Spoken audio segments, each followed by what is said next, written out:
시청자 여러분 안녕하십니까? 김동수 박사님의 국제정치 오늘 강의 시간입니다. 저번 시간에 이어 오늘 2부로 강의를 이어가고 있는데요. 오늘 강의 주제 통일전선 사업부의 대남 여기용 전술입니다. 그러니까 우리 지난 시간에는 큰 선에서 통일전선 사업부의 대남 전략 전략에 대해서 우리 1단계, 2단계, 3단계를 해서 김일성 시대, 김정일 시대, 김정은 시대까지 오면서 어떻게 북한의 대남 전략이 변해왔는가. 그 전략을 전번 시간에 우리가 분석했다면 이번 시간에는 더 구체적인. 장 PD님이 국장님이 말씀하신 대로 좀 구체적으로 세부화적으로 들어가서 전술, 이 전략에 따른 전술은 어떻게 지금 펼치고 있는가. 대남 전술.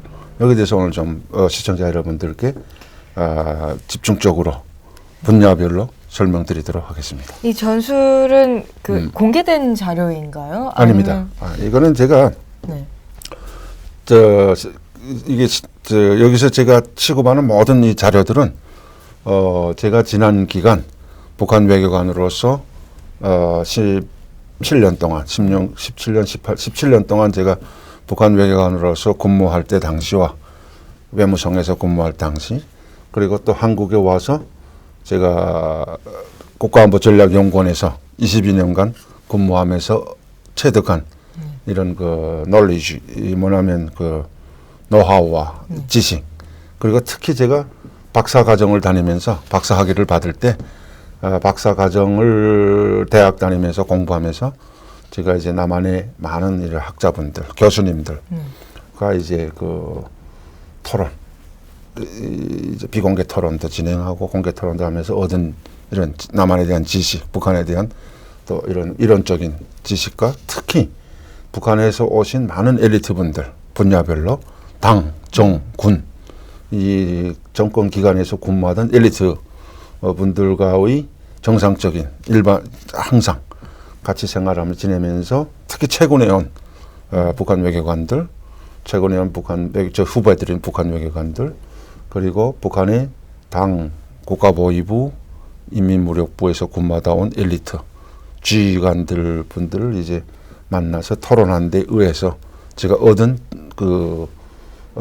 지식을 제가 종합적으로 정리해서 이걸 만드는 이런 자료들입니다. 그래서 이 강의 자료는 뭐 어디서 제가 국가적인 걸 무슨 뭐 쓰는 것도 없고 순수 제 자신이 살아온 이쪽 인생에서 얻은 이런 북한에 대한 지식과 경험을 토대로 해서 만드는 자료라는 것을 다시 한번 말씀드리고 이 과정에 이제 전적으로 제 개인이 그런 의견들이 많이 들어갈 수 있습니다. 물론 제가 공감대를 얻은 이런 많은 그런 분석 평가 자료들로 들어가지만 가끔씩 가다가 이제 제가 단독으로 제 입장을 이제 여기 이제 분석 평가하는 경우가 많습니다. 그런 경우에 옳을 수도 있고 가끔 가다가는 이제 시청자분들이 그런 견해와 조금씩 차이가 날 수 있는 그런 분야도 있습니다.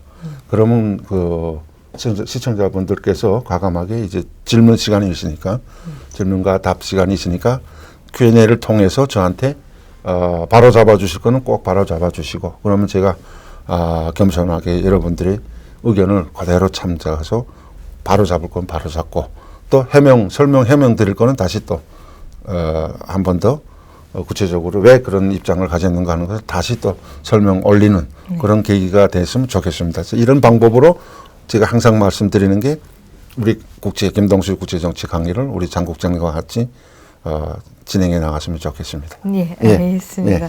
오늘은 또 대남 여기용 전술이라고 해서 살짝 긴장되기도 하는데요. 가장 전술이 이게 시간대별인 거죠? 네. 우리 이 전술은 지금까지 지난 시간은 전략을 우리 큰 선에서 전략에 대해서 우리 분석 평가해 봤는데 이거는 큰 선에서 김일성, 김정일, 김정은 시대 이 큰 북한의 역사에서 해방 이후, 전쟁 이후부터 지금까지 오면서 대남 전략을 봤다면 이 전술은 이 전략을 어떻게 이행하는가 하는 세부적인 전술입니다. 거기서 이제 많은 전략 전술들이 있지만 대체 김일성 시대는 무력, 적화 통일이니까 이거는 우리가 많이 이제 한국에서 제가 와 보니까 도서관에도 가고 국회 도서관 그다음에 많은 국립 도서관도 가고 다른 자료들을 인터넷 들어가 보면은 김일성 시대 적화 통일과 관련한 북한의 전략 전술은 많이 논문들이 나와 있습니다. 그 한국의 유명한 박사님들 또 이제 교수님들이 많이 그 실질적인 그런 자료들을 그 분석 평가하셔가지고 제가 많이 배웠습니다. 오히려 북한에서는 그런 자료들을 절대로 볼 수가 없습니다.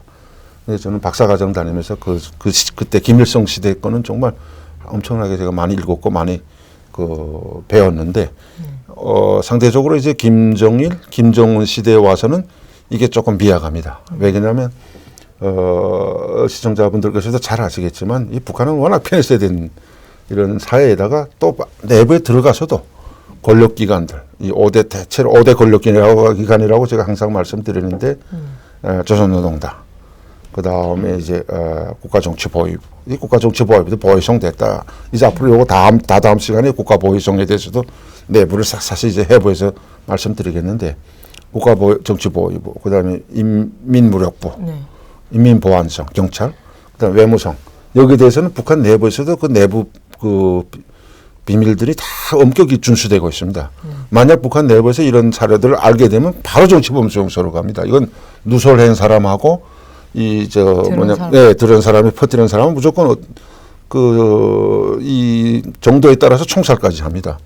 옛날에 어떤 일이 있었냐면 외무성에서 국가정치보위부나 이제 당도 아니고 군도 아니고 외무성에서 어떤 일이 있었냐면 외무성에서 이제 자료들이 부류가 이제 1부류, 2부류, 3부류로 나눕니다. 1부류가 이제 뭐냐면 특별 참고 자료라고 해서 통신, 특별 통신, 그 다음에 중요 통신, 일반 통신 이렇게 가는데 여기가 이제 대남, 남한 정세, 그다음 이제 우리 남한에서 다 이제 보도되고 언론에 나오는 그다음 이런 정세 평가한 것을 북한 외무성 정세국에서 이제 그걸 모집하고 그다음에 두 번째는 국제 정세, 미국을 포함한 뭐 중국이라든가 이건 부정적인 자료도 다 모아온 겁니다.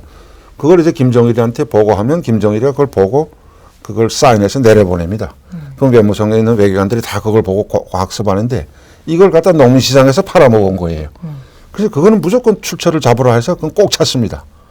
북한에서 이 정치보위부, 국가정치보위부나 인민보안성, 인민반에서는 이 낙서, 벽에다가 이제 김정일, 김일성, 김정일, 3대 김정은, 3대 세습이라든가 체제에 대해서 비난하는 낙서 쓴 거는 어떻게나 찾아냅니다.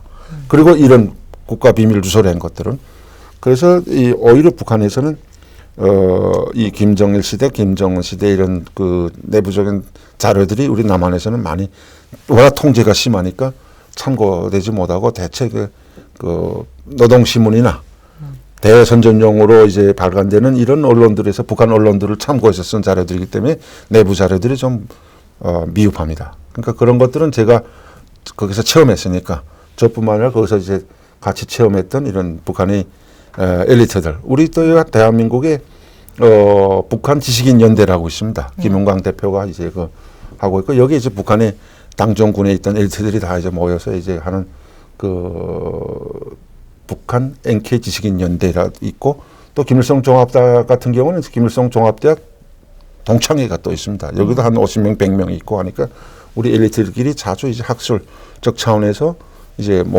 모이고 또 서로 지식을 의견 교환하고 할 때 거기에 기초해서 제가 만들어 이런 보고서들이기 때문에 아마 우리 시청자분들께서 참고하시는데 많이 도움이 되리라고 기대하고 싶습니다. 네. 예, 예. 감사합니다. 그러면 시간이 벌써 좀 가고 있는데. 네. 첫 번째 전술, NLL 전술 써주셨는데요. 예, 예. 영어로 이걸 어떻게, 우리 장 국장님도 영국에서 태어나서 영국에서 오래 공부도 하셨는데 이걸 어떻게, NLL을 뭐라고 하죠? Northern Limit Line. 맞습니다. 네, 북방 한계선 전술. Northern Limited Line Tactics. 네. 이렇게 Tactics. 이게 스트래티지가 아니고 Tactics. 네. 아까 말씀드린 대로 스트래티지를 우리가 이행하기 위한 Tactics다. 네. 전술이다. 네. 이걸 보는데 여기서 우선 우리 항상 지금 우리 신문들이 NLL 그 교전에 대해서 많이 나옵니다. 이게 원래는 김일성 시대는 이게 중요시 안 됐습니다. NLL, 남북한의 교전이. 우리 이제 NLL에서 북한이 도발로 정말 안타까운 우리 병사들이 희생되고요. 얼마 며칠 전에도 교전 몇 주년 맞으면서 아까운 우리 해병 장교들이 이제 그 장병들이 희생되지 않았습니까? 그때 이제 천안함 그 폭침, 북한의 그 폭침을 해서 바다 밑으로 쳐들어와 가지고 몰래 들어와서 완전히 배를 두고 동강내 가지고 달아나는, 이 북한이 또 그런 거는 아주 특수, 이거는 거의 이제 몇십 년간의 그런 그 세계적인 그 기술을, 침투 기술을 가지고 있기 때문에 깜짝같이 와서 포크해보고 달아나서 잡지도 못지 않았습니까? 그래서 또 그 이후에 이게 뭐 북한이 서행이냐 아니냐, 제가 미국 가니까 미국에서 앉아서 지금 그 존스 홉킨 대학이나 또 이런 다른 데 이제 그 연구소들의 CISS나 거기 가서 제가 세미나 참가하고 하면은, 헤리티지 재단이나 브루킹스 연구소 가서 하면 그 교수로 가 있을 때 제가 거기서도 지금 북한의 소행이 아니다 맞다 하고 절반씩 갈라져서 막 싸우는데 내가 안타까워가지고 그때 내가 팩트들을 가지고 사례들 가지고 그 사람들을 납득시키려고 애썼는데 철저한 북한의 만행입니다.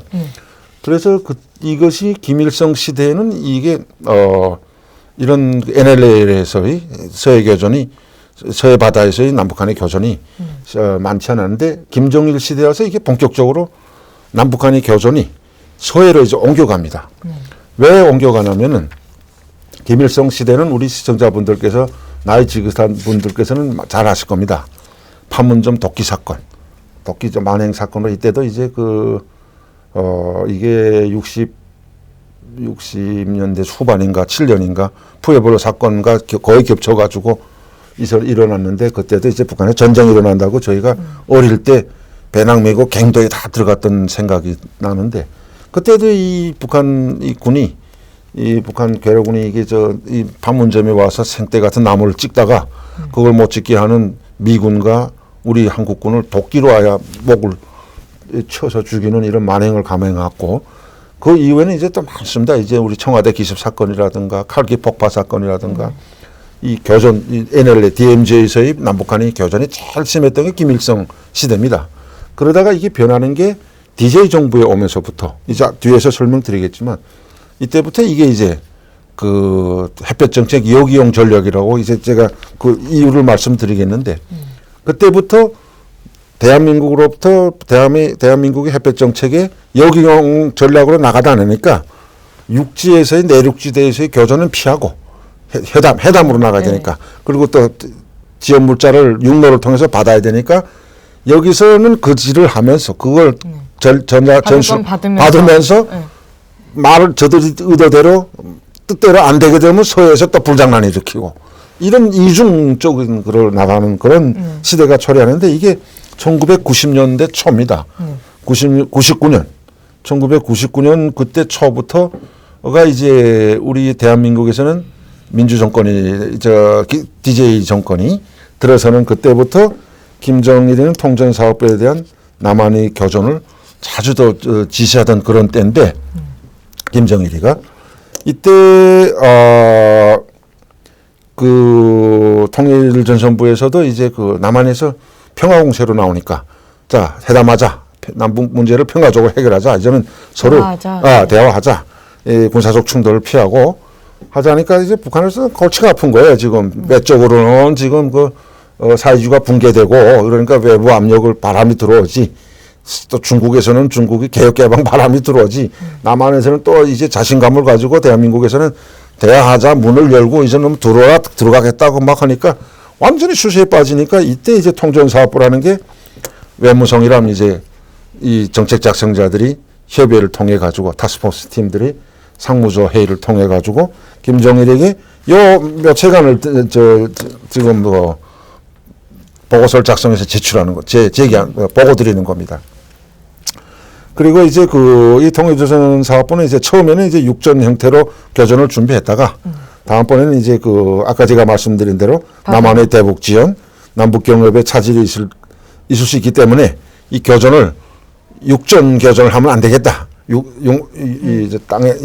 DMZ에서 바다로 넘어가서 아까 그런 양면 전술로서 육로에서는 받아들이고 지원을, 경제적 이득을 받아들여서 말 안 들으면 또 불장난질하고 한 이런 식으로 나갔는데, 이것을 이제 그때 당시에 서해 교전안이라고 통전사업부에서, 통일전선사업부에서 서해 교전안 제2서, 여기서 말하는 보고서입니다.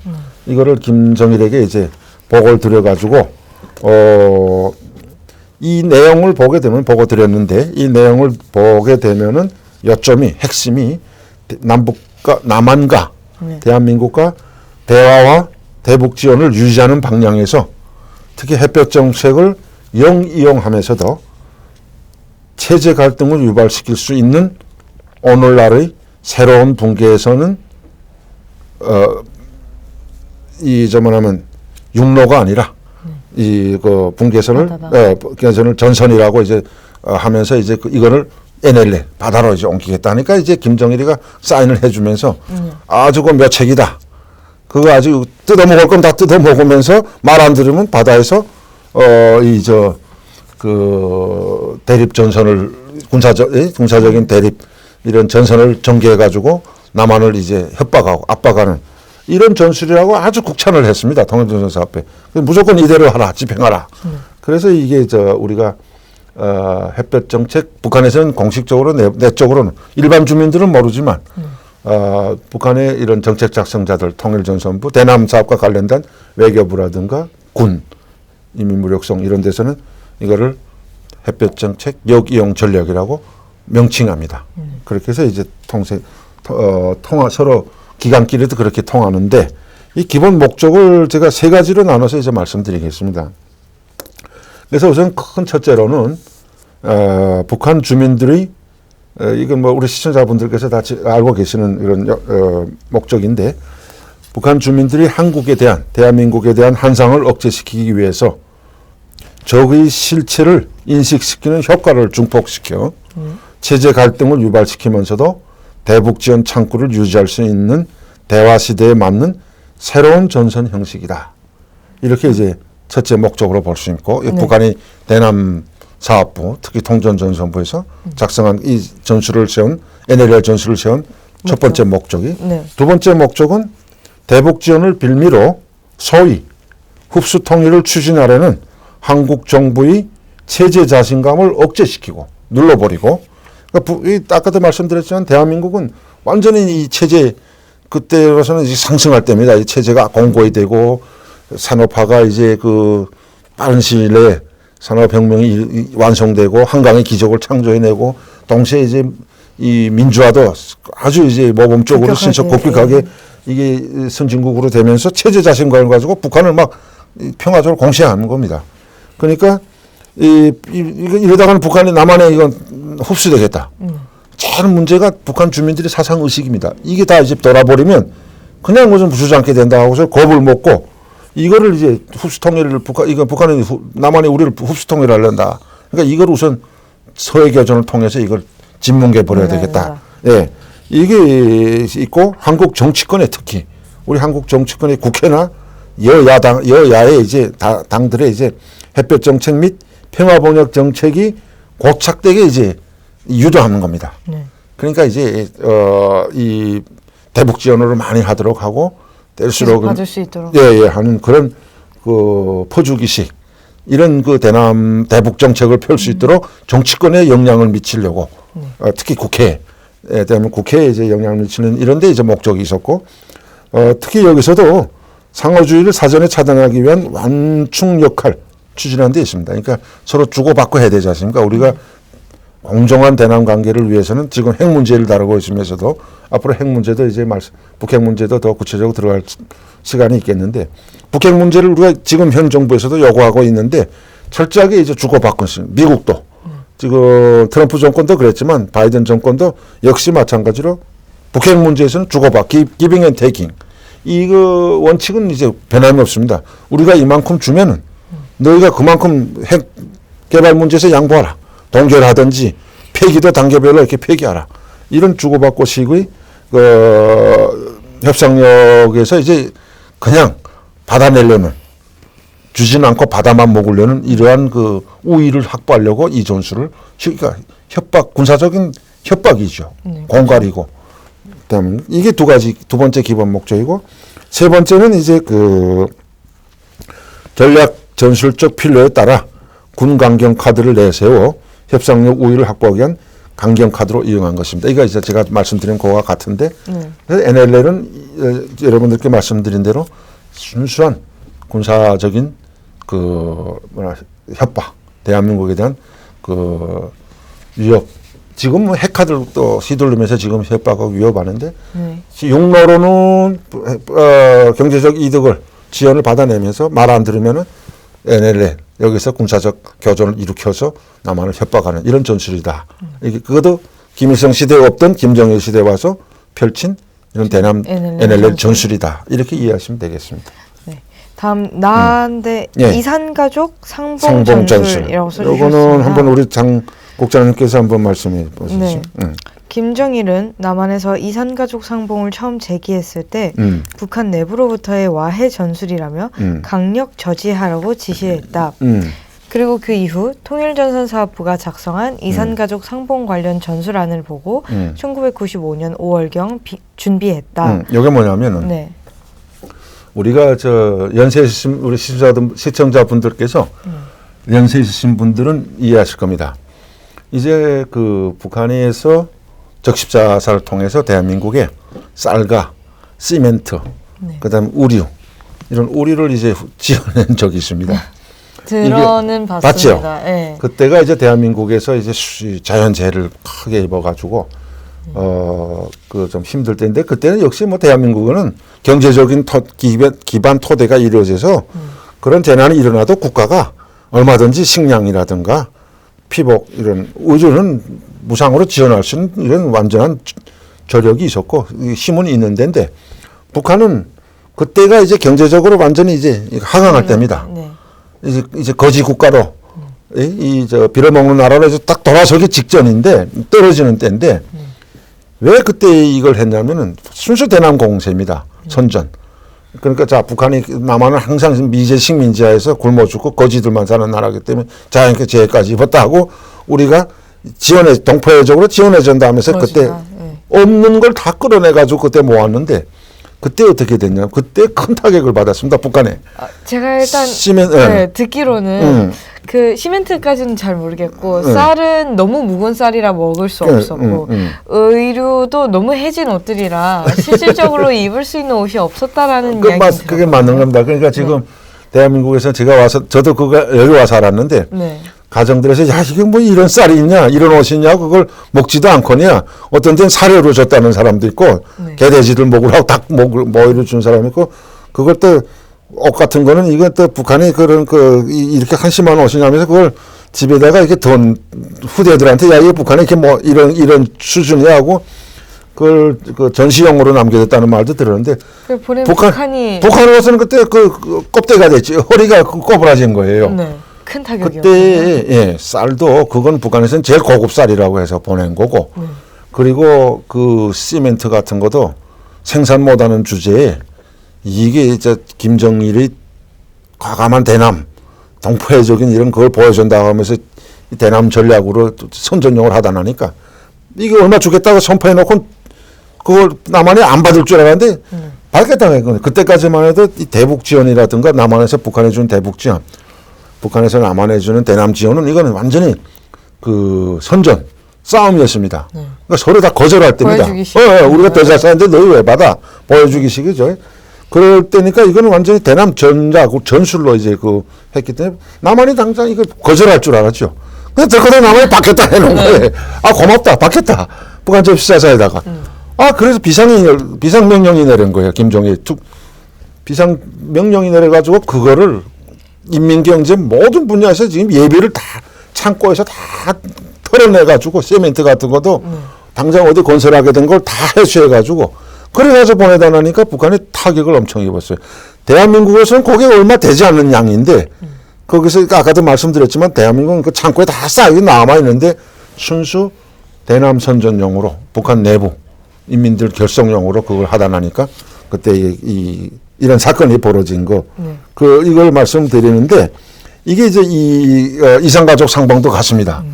이제 이산가족 상봉도 남한에서 우리 대한 적십자에서 정말 안타깝지 않습니까? 지금 이 오래된 이런 이산가족 분들이 남한에 계시는 분들이 나이 들어가고 사망해 가니까 남는 분들이 자꾸 줄어드니까 안타까워서 동포회적인 진심 어린 이런 마음에서 이산가족 제안을 하면은 북한에서는 이거는 대북 공세다 싶은 건가요? 네, 평화 공세다 해가지고 순수 이거는 내가 이 강의 처음에도 말씀드렸지만 북한은 모든 대남에서 대한민국에서 제기하는 문제들을 다 적과의 싸움으로 생각하는 겁니다. 적들과의 이런 대적 투쟁으로. 쉽게 말하면 북한에서는 대적 투쟁 하거든요. 그러니까 이산가족 상봉 이것도 제안해 오면 이놈들이 우리 내부에 그 이산가족들 보내가지고 남한의 이 자유민주주의 체제를 선전하려고 하냐. 그러니까 이제 남한에 잘 산다는 거 우리한테 그때부터 북한에 기울어졌다니까. 그러니까 이걸 다 대적 투쟁으로 가고 거절하고 이럴 때거든요. 그거 이제 그때 당시 배경이라는 걸 제가 말씀드립니다. 사실 뉴스나 제가 이제 TV로 봤었을 때는 네. 너무 감동적이고 속상하고 그게 맞는 말씀이에요. 그 가족들이 정상이죠, 그게. 정말 몇십 년 만에 만나서 이게 저럴 때만큼은 진짜 북한도 사람 사는 세상이구나라는 생각을 잠깐 했었거든요. 근데 그마저도 우리 대한민국에 있는 그 이산가족 가는 분들이야 다 정말 우리 장 국장님 말씀하신 대로 얼마나 눈물 3, 40년, 50년, 70년 헤어진 이런 자기 형제, 가족 친척이니까 막 울고 하는 게 진심 어린 가슴 아픈 이런 눈물이고 이러고 또 가족 가는 지연물자도 다 이게 뭐냐면은, 정말 마음을 담은 이런 정성 어린 이런 그런 이제 기중품들 갖다 전달하고 이런데 북한은 그거마저도 자유가 없습니다. 또 우리 사람들은 가면 우리 대한민국에서 누가 무슨 이 보안기관에서 통제하기를 합니까? 통일부에서 통제하기를 합니까? 그냥 있는 그대로 다 하게끔 하는데 북한은 한 달 전에 인선하는 데서부터 다 옛날 카드를 다 보고 생활 카드, 개그 카드를 보고 이 지난 기간에 이제 반당적인 요소가 있었다면 다 면제시킵니다. 우리 대한민국에서는 추첨제를 다 해서 뽑는데 나이 들은 분들부터 시작해서 북한에서는 다 보고 이놈은 이거 당성이 부족하다. 평소에 정부에 대한 불평불만이 많다면 다 죽었다, 사망했다 이렇게 거짓말 해가지고 다 뽑고 거기에서 좀 열성적인 이런 사람들 뽑아가지고 그것도 한 달 전에 평양에 다 불러다가 통일전선부 사업부에서 지정하는 특수 이런 교육기관에 가서 한 달 동안 강의를 받습니다. 사상교육도 받고 제일 웃기는 게 여기서 이제 예상 질문. 자기 친척 가족을 만나는데 가족들이 와서 질문하는 데 따라서 이제 정치적 질문하게 되면 이걸 어떻게 답변하라. 그 핵심 요원은 우리 사회주의 체제에서 우리는 부럼 없이 장군님이 덕분으로 잘 살고 있으니까 걱정하지 말라 하는 이런 체제 선전용에 가까운 이런 강의들을 받습니다. 강의를 받고. 그러고 거기 이제 딱 공강산 면에서 만날 때 이제 눈물 흘리는 문제, 그 다음에 이것도 다 정도를 다 가르쳐 줍니다. 너무 눈물 흘리지 말라. 그러고 만나면 꼭 우리가 우월한 체제 사니까 만나면 이렇게 동생들을 취급하듯이 다 교육하고 교양하는 입장에서 이제 다루고 이런 식으로 다 교육받아 오니까 이게 정말 독재 국가지요. 그런 대적 투쟁입니다. 이것도 이산가족 전술도 이것도 처음에 안 받다가 그 다음에 이것도 우리 대한민국에서 인도주의적으로 세계 국제적십사사 유엔에서 대한민국에서 이거는 동포해적까지 안 받은 북한은 이건 정말 인간 이하의 정권이다 하니까 이 압력에 못 이겨서 할 수 없이 응해 나오는데 그것마저 이자 그런 식으로 대적 투쟁에 이용해 먹는 순수한 이산가족 상봉을 그렇게 이용해 먹는 겁니다. 이산가족 상봉의 전술 목적은요. 한국이 북한의 우리 민족끼리 전략에 말려들게 하고 남북 화해를 부각시켜서 남한 내 좌익 세력 확산 및 친북 정서를 주입하는 데 있다. 둘째, 남한 정치권이 햇볕 정책을 계속적으로 유지하도록 하기 위한 유도용과 동시에 대북 지원에 대한 대가성의 목적이 있다. 그러니까 여기서 이제 아까도 말씀드렸지만 우리 대한민국에서는 순수한 동포애적인 차원에서 이 인도적 문제 아닙니까? 얼마나 가슴 아픈 문제예요. 그런 차원에서 진행하는데 이것마저도 그걸 승인해주는 당연히 이걸 만나게 해야 되는데 그걸 자기네가 천지 끌다가 그걸 동의해주는 대신에 뭘 지원하, 쌀 얼마 지원하라, 뭘 지원하라, 다 대가성으로 받아내는 거예요. 대한민국 정부에. 이전에 들어봤던 게 그 이산가족을 이제 만나러 갈 때 뭐 선물 같은 거를 준비를 하시잖아요. 가족을 만나는 거니까 뭐 이불이며 옷이며 뭐 어떤 분들은 돈봉투 이런 걸 준비를 해서 가져갔었으나 거의 그거를 이렇게 제대로 하지도 못할 뿐더러 전달하더라도 다 정부로 이렇게 한 번에 모였다가 뭐 검열을 받는다는 뭐 그런 이야기들을 들었었습니다. 맞습니다. 그래서 지난 시기에 우리 그러니까 여기 또 대한민국에 있는 이 이산가족 상봉에 나가는 분들은 다 기중품들이랑 고가 시계라든가 무슨 이런 금반지 이게 총체적으로 제한됐을 겁니다. 얼마 정도 줄 수 있다는 게. 그러면 그런 것들 다 정성껏 준비해서 가지고 가서 주고 헤어지지 않습니까? 헤어지면 거기 남한 그 북한에 나온 분들은 그건 다 받거든요. 이게 북한에서의 이 이산가족 상봉에 당첨되는 게 로또 당첨되는 걸로 생각합니다. 정말 어렵다고 들었어요. 예, 이산가족 상봉 시장에서. 왜냐하면 이 이산가족 상봉에 나오게 되면은 남한에 있는 친척들로부터 그거 그때 상봉하면서 받는 것도 있고 후에도 이제 뭐냐면 알게 됐으니까 서신 통해서 예. 돈도 어느 정도 보낼 수 있고 이런 제한된 범위에서. 그러니까 그 북한에 있는 사람은 그건 엄청난 재산입니다. 우리 여기서는 그게 기준 일부지만은 북한에서는 그 단돈 $100가 쌀을 농민시장에서 쌀 사 먹으면 10달을 먹을 수 있는데 $100 가지고 거기에 이제 금시계라든가 이런 거 주면 다 그 사람들이 그걸 이제 이 시장에 나가서 이제 그걸 바꿔서 식량하고 바꿔 먹고 하니까 이 사람들한테는 큰 도움이지요. 그 오히려 이건 국가에도 손해를 안 주는 겁니다. 국가에서도 그 사람들한테는 식량 안 줘도 씨름을 좀 더, 그러니까 씨름을 더 넣으니까 아주 좋은 거지요. 근데 이제 이거 처음부터 시작하면서 이걸 처음에는 많이 이제 몰수해 갔습니다. 헤어진 다음에 이제 이런 그 현금이라든가 이런 걸 다 몰수해 갔는데 그 후에 그게 자꾸 이게 남한에 이제 전달되고 탈북자들 통해서 하니까 그 후에 제가 알건든 지시 내려가지고 어느 정도는 다 돌려주라. 그리고 뭐 현금이라든가 무슨 이런 제한된 범위에서 바치게 하고 세금 내는 식으로 하고 어느 정도는 당사자들한테 이제 나눠 돌려준다는 그런 이야기는 제가 들었습니다. 또 세 번째 목적이 예.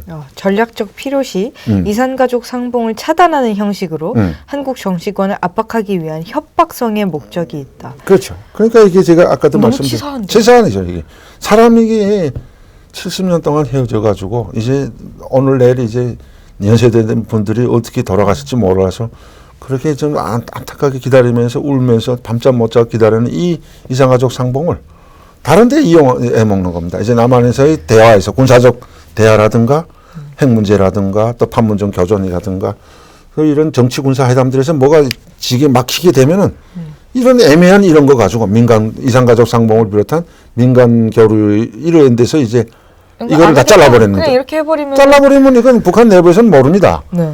노동신문이나 이게 언론을 통해서 이제 발표하는 게 이 남조선 이 정권이 이러해서 우리를 이제 비방하고 체제를 이제 전복시키려 하고 이런 차원에서 이런 도발 행위를 했기 때문에 이걸 일시적으로 우리가 차단했다. 이러면 북한에 있는 일반 주민들은 또 그렇게 일반 이제 우리 엘리트들은 다 거기에 속아 넘어가지 않습니다. 이제는 하도 그거 70년 동안 재탕하고 이게 속여왔기 때문에. 네, 같은 소리. 예. 그래서 그냥 일반 인테리들은 우리 한국으로 말하면 일반 사무직까지는 공무원들 자체까지는 이거 다 믿지도 않고 대학생들도 이제 그럴 겁니다. 근데 자 이제 지방들에 전기도 안 들어가고 뭐 신문도 안 가고 뭐 TV도 못 보는 이런 데가 많거든요.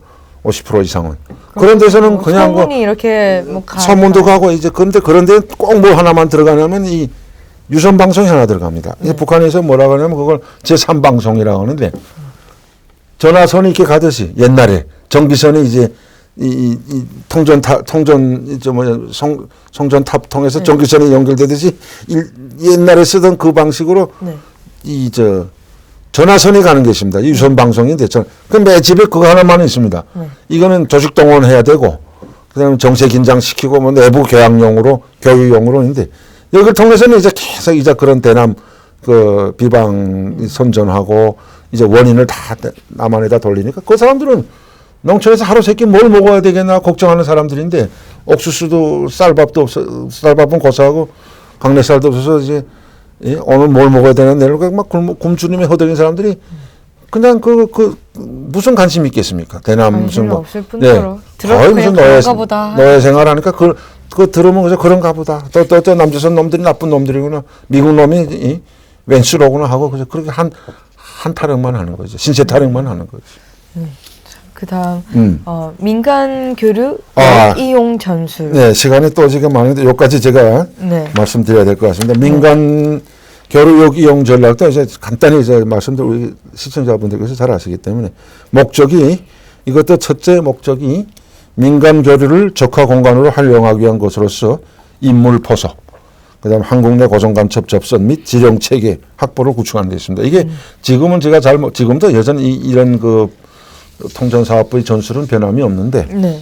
이게 옛날부터 써오던 이 적화 이런 그 첩보 이런 그 공간으로 많이 그 이용했습니다. 그러면은 이게 우리 직접 교류가 이제 여러 분야에서 이루어지지 않습니까? 남북한에 사회문화, 경제 이런 데 다 열리는데 이게 국내에서도 열리는 게 많지만 제3국에서 이런 데서도 열리고 또 북한에 들어가서 초대소 이런 비밀 공간들에서 또 막 열리고 그런 기회를 이용해서 이 남한에 자기들이 이미 다 묻어놓은 이런 고정 간첩들 이런 데서 이제 보내는 그 연락원들이라든가 이런 그 공개적인 이런 그 연락 접촉 이런 데를 이용하고 또 이 기간에 많은 사람들 이게 통전사업부의 활동 내용에 이제 포섭 이거를 친북 성향을 가지게 인물 포섭하는 겁니다.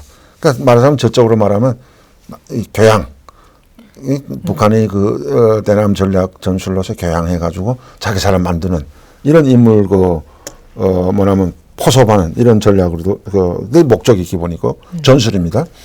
두 번째는 경제적 이익을 이제 그 극대화하기 위한 대북 지원 공간으로 역용하는 데 있습니다. 그러니까 모든 그 남북 교류, 사회문화 교류 이걸 진행하면서도 기본은 교류 협력이라고 말은 하지만 경제 지원, 경제적 남한으로부터 현금은 제일 좋고 현금이 안 되면 물자리라도 다 지원하라. 이게 뭘 하나 접수해 주면서 사회문화 토론에도 체육문화 교류도 하면서도 다 조건을 붙입니다. 물리적으로, 경제적으로 뭘 지원하고 갖다 바치라 하고. 이게 항상 조건이군요. 조건이니까 우리 대한민국에서는 또 어떻게 하냐면 어떻게 하겠습니까? 그걸 그래도 그런 방법에도 접촉해서 우리가 이게 교류를 해야 되니까 안 들어줄 수 없는 거예요. 그러니까 10번 들어주다 한 번 안 들어주면 또 아까 같이 서해계전 이렇게 해서 불바다 싸움 또 뭐 서울 불바다 만들겠다는 등 이런 헛소리 하다가 이제 그게 누구냐면 통일전선사업부 부부장 하던 김영수라고 그게 이제 그때 유명한 서울 불바다 말했다가 1년 만인가 그 암 걸려 죽었어요. 그게 죄돌아가지고 지금도 그건 변함없다고 우리가 막 이제 그런 데서 원칙적인 입장을 취하면 바로 이걸 다 찾아내버리고 사회문화 교류라든가 경제교류 협력은 차단해버리고 군사적 도발을 통해서 이 압박하고 따내고 하는 이 전술은 지금까지 변함없이 계속 유지되고 있다. 이 민간 교류를 하면서 이 민간 교류를 역이용하려는 데는 가장 큰 목적이 이 세 번째 목적이 아닐까 싶은데요. 네, 한국 내의 친북 좌익 세력 확산의 목적이 있다. 이걸 제가 좀 더 말씀드리면 이게 언제 많이 먹혀드렸냐면은 70년 먹혔던 적이 있습니까? 그러니까 70년대 80년대 이때 이게 많이 먹혀들어가지고 그때는 북한이 소위 그 주체사상 세계화 온 세계에서의 김일성 주체사상화를 실현한다. 대한민국을 포함해서 물론이고 그러면서 이게 북한이 경제가 좀 활성화되고 이 지표가 올라가면서 대남 선전을 엄청 심하게 했습니다. 그때 그리고 막 뭐 아까도 말했지만 그런 식으로 하다 나니까 대한민국에 있던 70, 80년대 이 학생들, 지식인들 특히 그런 데서 엘리트 이런 그룹에서 이제 사상적으로 이념적으로 이게 북한을 동경하게 하는 이런 그룹들이 많았습니다. 그 이제 우리 장상무 목장님도 상상이 안 가는 게 이제 그걸 못 봐서 그러는데 북한의 이제 주체 사상에 대하여 대선정령 이제 그 이론 책을 보고 이런 것들 보게 되면요. 그다음에 사회주의 선전하는 서적들 들어가 보면은 정말 이거는 이 세상의 공산주의 사회는 진짜 이거 인민을 위한 국민을 위한 이런 사회라고 이제 딱 이게 속아 넘어가기 아주 쉬운 게 모든 게 다 여기는 인민 대중이 중심이고 인민이 모든 그 주인이고 인민 대중을 위해서 이 사회주의 제도가 다 멸사봉공한다. 이건데 그렇답니다. 선전에 넘어가면 또 주체사상 그 본질도 그렇고 하죠. 말은 본질을 합니다만. 근데 그때는 뭐가 잘못됐냐면 북한을 들어가서 현실을 보지 못한 겁니다. 우리 대한민국에서 이런 그 이념 사상적으로 하는 사람들이 말씀하시니까 조금 현실을 못 보고 책에만 딱 보니까 북한 선전용 보니까 야 이거야말로 이게 무슨 인민을 위한 국민을 위한 꿈의 나라지 뭐 골고루 잘 먹고 골고루 잘 살고 다 같이 잘 살고 그렇게 하니까 유토피아죠. 유토피아. 그런데 이게 80년대부터 이 주사파, NL파 이런 그 이념가들이 북한에 다녀오면서부터 아사자가 생기고 특히 90년대는 굶어 죽고 하면서 완전히 한멸을 느낍니다. 대한민국에 있는 이 주사파나 NL파나 그거 다 전향합니다. 우리가 속았구나. 이게 완전히 북한이 대남 선전에 속았고 현실을 가보니까 김일성도 만난 사람이 그 김영환이 같은 전향한 사람 김일성이 2번 만나고 그러니까 뭐 가서 보고 지방 가보니까 완전히 이게 일어나고 현실을 하늘과 땅 차이니까 우리가 속아 살았구나. 다시는 이런 여기 북한을 그러고 전향합니다. 북한을 나는 지지 안 하고 찬양 안 하겠다고 전향한 사람들이 많고 90년대 이후부터 특히 지금은 오늘날의 북한은 뭐 내가 여러 번 강해서 말씀드렸지만은 아마 대한민국에서 가서 일주일 더 가서 살라 하면 일주일도 못 살고 당장 여기 오겠다고 그런 사람은 있을 수도 없지만은 가서 현실을 보게 되면은 정말 이런 세상에 이런 지옥도 있냐 이게 21세기에 이렇게 지금 그래서 제가 항상 말하는 게 오늘날의 대북 정책을 우리가 실시하면서 남한 정부에서는 과감하게 강원 또 채찍과 당근을 과감하게 우리가 잘 배합해서 대북 정책을 펼쳐나간다. 북한의 핵 도발과 핵 억지 그다음에 이 협박 공간은 우리가 원칙을 가지고 한미동맹 여기 착지에 근거해서 우리가 미국의 핵 우산 아래서 한미동맹을 더 강화해서 강으로 대항하고 그리고 막강한 이런 대응력이 있어야 억제력이 있어야 우리가 평화가 유지되고 평화회담도 할 수 있습니다. 그렇죠. 이거를 북한이 나오면 그건 맞받아 이전 시기같이 과시하고 원칙적인 선에서 그리고 평화공세에 들어가서는 평화회담 들어가서는 우리가 이제는 북한을 다 먹여 살릴 수도 있지 않습니까? 북한 2,500만을 언젠가 제가 사례를 말씀드렸지만 대한민국에서 나오는 식당과 가정용에서 나오는 이 음식 찌꺼기 1년용 이거 합치면은 5조 원 넘는다고 합니다. 5조 원이. 5조 원이면 북한 2,500만 인민을 하루 세끼 입 앞에 고기국 먹일 수 있습니다. 찌꺼기 가지고 음식물 찌꺼기 가지고 예산 가지고도. 그러니까 우리 대한민국이 이제는 모든 면에서 북한의 뭐 하늘과 땅 차이로 이제 우시하기 때문에 과감하게 우리가 북한을 확 열어놓고 우리가 이 확고한 원칙을 가지면서도 북한의 정권과 인민을 구분해서 보면서 북한 정권에는 정권대로 우리가 핵은 핵으로 이제 강하게 우리가 맞서고 북한 인민들은 우리 포용해야 될 그런 동포이기 때문에 북한 인민들에 대한 평화적인 이런 회담 만남이라든가 또 지원도 우리가 막 굶어 죽지 않습니까? 백신도 없어가지고 지금 내가 그런 소리를 이야기 드렸습니다. 우리도 요새 무슨 백신이 잘 안 들어와서 많이 이제 언론들에서 떠들고 있지만 이제 들어오겠지요. 또 다채로도 이제 생산하리라고 보는데 우리 대한민국의 기술이 있기 때문에 한쪽으로는 지금 이제 여름에 가면 자체로 생산한다는 말인데 북한은 지금 중국에서 조금 얻어갔다고 하는데 북한은 아예 약이 없으니까 이 백신은 고사하고 몇천 명 환자들이 나왔다고 합니다. 제가 북한 자료들을 최근에 중국을 통해 온 자료들을 보니까 그 방역 사업소에서 김정은이 당중앙에다 보고한 통계 자료를 보니까 몇천 명 정도가 죽었다고 합니다. 코로나 때문에. 저기서는 코로나 안 그러고 무슨 급성 폐염인지 무슨 뭐 이런 신용 폐염 이런 걸로 죽었다 그렇게 말하는데 그러니까 여기서는 걸리게 되면 약은 고사하고 집에 판자집 같은 데 사는데 거기다 나오지 못하게 못하고 나요. 판자를 갖다 대고 못 찌려가지고 나오지 못하게 하면 그 다음에 짐승같이 갖다 강내박이나 던져주고 죽으면 죽으라는 거예요. 그런 식으로 약도 못 쓰고 죽어가는 사람들한테는 우리가 북한 인민들이 불쌍하지 않습니까? 이거는 우리가 과감하게 동포애적인 차원에서 우리가 이 백신도 좀 지원하고 또 이제 식량도 지원하되 철저하게 북한의 권력층이나 평양시에 있는 간부나 이런 데 가는 게 아니라 우리가 들고 들어가서 실질적으로 굶어 죽는 북한 인민들, 병에 걸린 인민들에게 직접 분배하고 모니터링하는 이런 원칙적인 대북 지원으로 전환돼야 된다. 이 말씀을 드리고 싶습니다. 꼭 그 정부와 인민을 나눠서 가야 할 것 같고요. 저희 지금 통일전선 사업부의 이 대남 역이용 전술에 대해서 강의를 듣고 있었는데요. 뒤에 조금 더 아직 여러 가지 전술이 남아 있습니다. 네, 그건 다음 시간에. 다음 시간에 저희가 다뤄야 할 것 같습니다. 오늘 강의는 여기에서 마치도록 하겠습니다. 네, 수고하셨습니다. 수고하셨습니다. 네. 시청자 여러분, 지금까지 김동수의 국제정치 시간이었습니다. 베나TV가 현재도 대한민국 사회와 탈북민, 다문화 사회를 연결하는 가교 역할을 할 수 있었던 것은 모두 따뜻한 마음과 응원 보내주시는 시청자 여러분 덕분입니다. 지금 현재도 아픈 상처를 가슴에 묻어두고 누구에게도 말 못하는 많은 분들이 있습니다. 베나TV가 그런 분들을 위해 친정집처럼 마음을 허물없이 털어놓을 수 있는 소통의 장이 될 수 있도록 여러분의 많은 응원과 후원 부탁드립니다.